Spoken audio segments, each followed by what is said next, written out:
بسم اللہ الرحمن الرحیم۔ کیسے ہیں آپ لوگ ریڈرز؟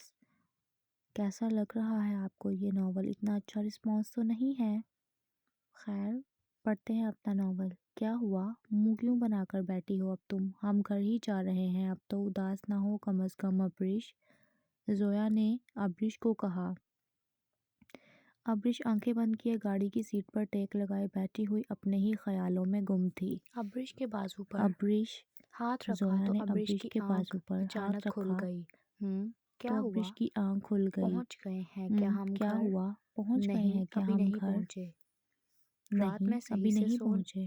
رات میں صحیح سے رات میں سوئی نہیں صحیح تھی سے کیا سوئی تم؟ نہیں تھی کیا تم؟ سوئی تھی میں، بس سوئی ایسے ہی تھی میں، بس اچانک ایسے ہی آنکھ لگ گئی، اچانک پتہ آنکھ ہی لگ نہیں گئی، چلا۔ پتہ ہی نہیں ابریش چلا۔ نے اپنے بال سمیٹتے ہوئے ابریش نے کہا۔ اپنے بال سمیٹتے ہوئے کہا۔ امی میں تھک گیا ہوں ڈرائیونگ کر کے۔ ڈرائیونگ کر اب کے۔ ابتحاج ڈرائیونگ اب کرے گا۔ ابتحاج وہ مزے ڈرائیونگ سے کرے گا۔ دوسری گاڑی وہ پر مزے سے دوسری گاڑی میں جا کر بیٹھ گیا تھا۔ ابتحاج رات جو بھی ہوا تھا اس وجہ سے ابریش سے خفا تھا، بلکہ دونوں ہی ایک دوسرے سے خفا تھے۔ ابتحاج کو کال کرو اور اسے کہو کہ ارسلان کہیں ایک جگہ پر گاڑی روک لے، پھر ہم بھی وہاں ہی پہنچ جائیں گے۔ تم اس گاڑی میں چلے جانا، ابتحاج اس گاڑی میں آ جائے گا۔ جی امی، ٹھیک ہے، میں کرتا ہوں کال اسے۔ مستجاب نے جیب سے موبائل نکالتے ہوئے کہا۔ لو جی، اب وہ خڑوس یہاں آ کر بیٹھ جائے گا اور میرا منہ تکتا رہے گا۔ ابریش منمنائی۔ مستجاب گاڑی سے اتر گیا۔ امی، میں دوسری طرف جا کر کھڑا ہو رہا ہوں، وہ لوگ بس پہنچنے والے ہیں یہاں تک۔ امی، مجھے تو بہت نیند آ رہی ہے، میں سونے لگی ہوں، مجھے کوئی نہ بلائے اب۔ جب گھر پہنچ جائیں ہم تو مجھے اٹھا دینا ابریش۔ زویا نے یہ کہہ کر ابریش کے کندھے پر سر رکھ لیا اور منہ پر اپنا دوپٹہ اوڑھ لیا۔ کہاں رہ گیا ہے یہ لڑکا؟ امی نے گاڑی سے باہر یہاں وہاں دیکھتے ہوئے کہا۔ وہ آ رہا ہے سامنے سے ابتحاج۔ ابریش ایک دم بولی۔ شکر ہے میرے اللہ۔ کیا ہوا؟ دل نہیں لگا کیا میرے بغیر؟ ابتحاج نے گاڑی میں بیٹھتے ہوئے کہا۔ ہاں، نہیں لگا دل ہمارا تمہارے بغیر، اسی لیے بلا لیا ہم نے تمہیں۔ ابتحاج کی امی نے ہنستے ہوئے کہا۔ ایک یہی تو رہ گیا ہے جس کے بغیر دل نہیں لگنا ہمارا۔ ابریش بڑبڑائی۔ ابریش بار بار ابتحاج کی طرف دیکھ رہی تھی، مگر اب وہ اسے نخرے کر کے دکھا رہا تھا اور ابریش کو اگنور کر رہا تھا۔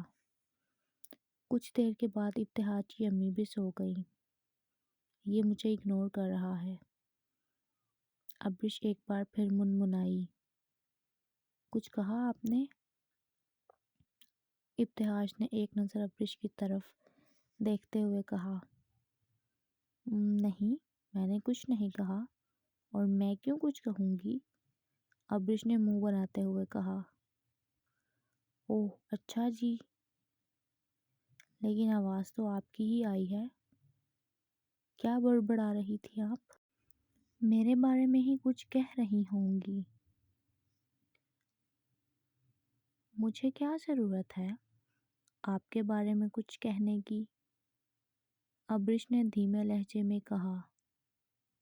ابتحاج ہنسنے لگا۔ اب ہو گیا ہے اس کا موڈ صحیح، اسی لیے تو زیادہ اترا رہا ہے۔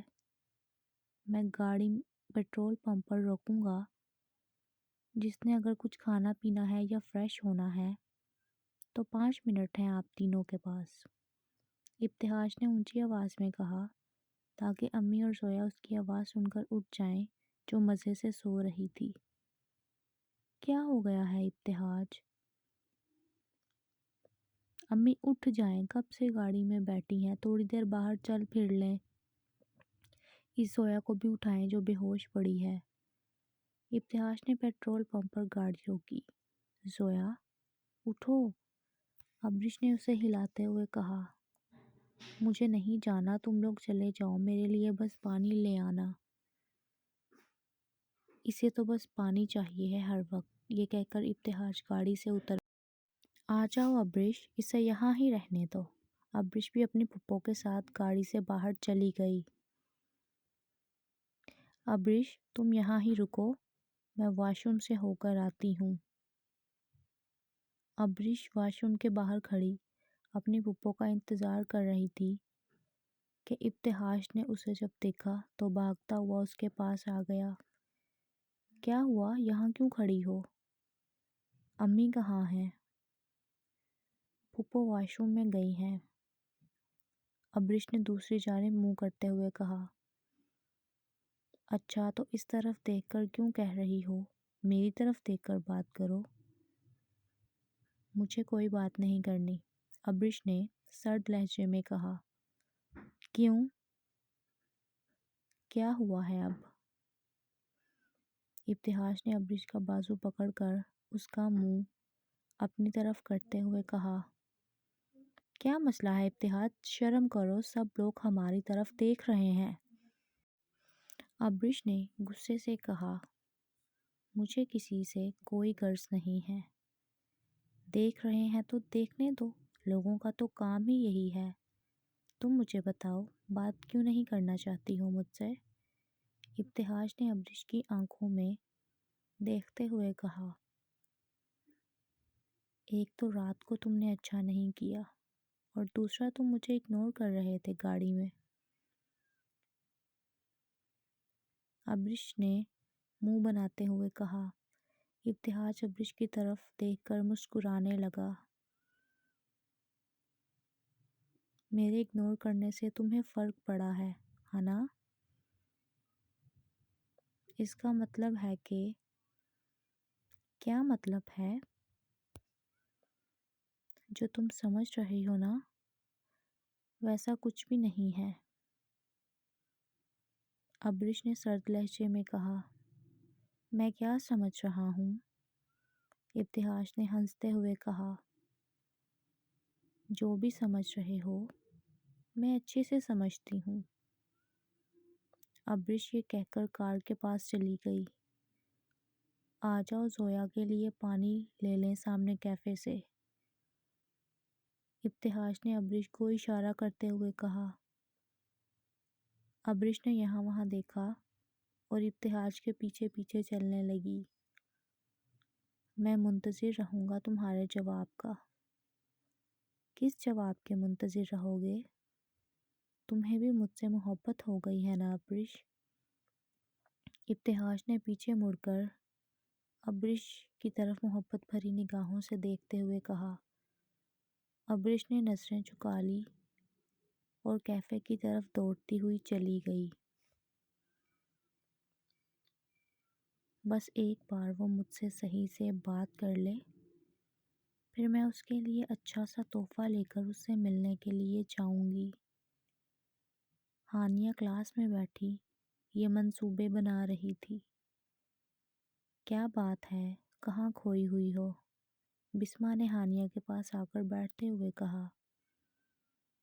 کہیں بھی نہیں، بس یہی سوچ رہی تھی کہ پیپرز بھی آنے والے ہیں اور تیاری بالکل بھی نہیں ہے۔ اوہ اچھا، ویسے لگ تو نہیں رہا کہ تم پیپرز کے بارے میں سوچ رہی ہو، بسما نے طنزیہ انداز میں کہا۔ کیا مطلب ہے تمہارا بسما؟ تم آخر کہنا کیا چاہ رہی ہو؟ ہانیہ نے تلخ لہجے میں کہا۔ میں اچھے سے جانتی ہوں کہ تم اسی کے بارے میں سوچ رہی ہو۔ اپنا منہ بند رکھو بسما، ہانیہ یہ کہہ کر کلاس سے باہر چلی گئی۔ میں کبھی بھی ابتہاج اور اسے ساتھ نہیں دیکھ سکتی، اگر وہ میرا نہیں تو کسی کا بھی نہیں، بسما بڑبڑائی۔ چھٹی ہونے کے بعد ہانیہ پھر سے ابتہاج کی فیکٹری کے پاس جا کر کھڑی ہو گئی اور ابتہاج کے آنے کا انتظار کرنے لگی۔ نہ جانے کہاں چلا گیا ہے جو آیا نہیں اب تک۔ اگر آج اس کا دیدار نہ کیا میں نے، ہو سکتا ہے میں مر جاؤں۔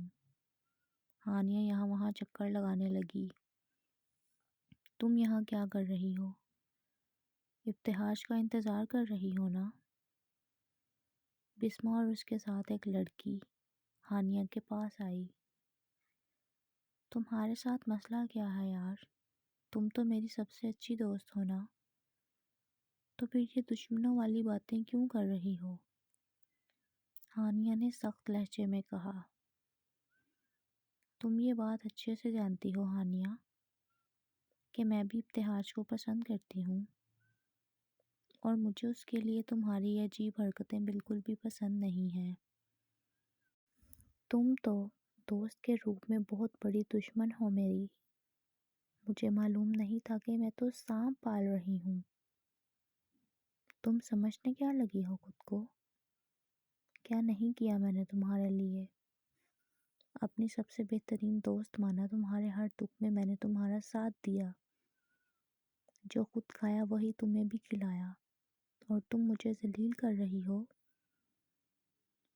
میں نے تمہیں نہیں روکا کہ تم ابتہاج کو پسند نہ کرو، تم کرو اسے پسند، اور پسند کے ساتھ ساتھ محبت بھی کرو۔ ہانیہ غصے میں یہ سب کہہ کر وہاں سے چلی گئی۔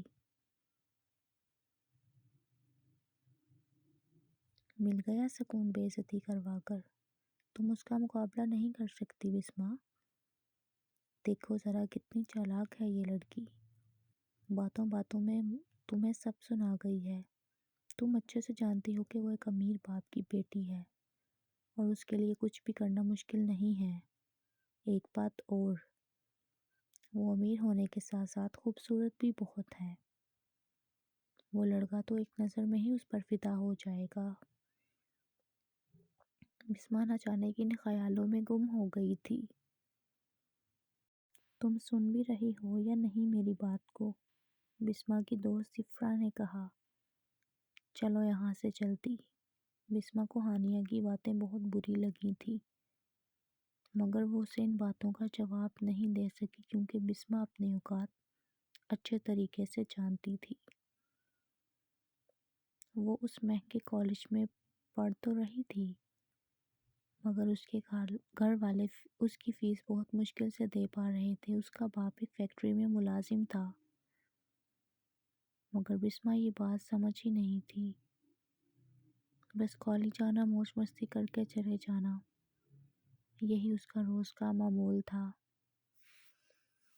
آج کے بعد سے میرا اس ہانیہ سے کوئی لینا دینا نہیں ہے، اور دیکھنا میں کیسا بدلہ لوں گی اس سے، ان سب باتوں کا جو آج اس نے مجھ سے کہی ہیں۔ امیر ہوگی، اپنے گھر ہوگی، اور جو کچھ اس نے میرے لیے کیا ہے، کوئی احسان نہیں کیا مجھ پر۔ بسمہ بڑبڑاتی ہوئی اپنی وین کی طرف چلی گئی۔ تو ریڈرز، کیسا لگا آپ کو یہ ناول؟ امید کرتی ہوں اچھا لگا ہوگا۔ ویڈیو کو لائک کریں، چینل کو سبسکرائب کریں۔ اللہ حافظ۔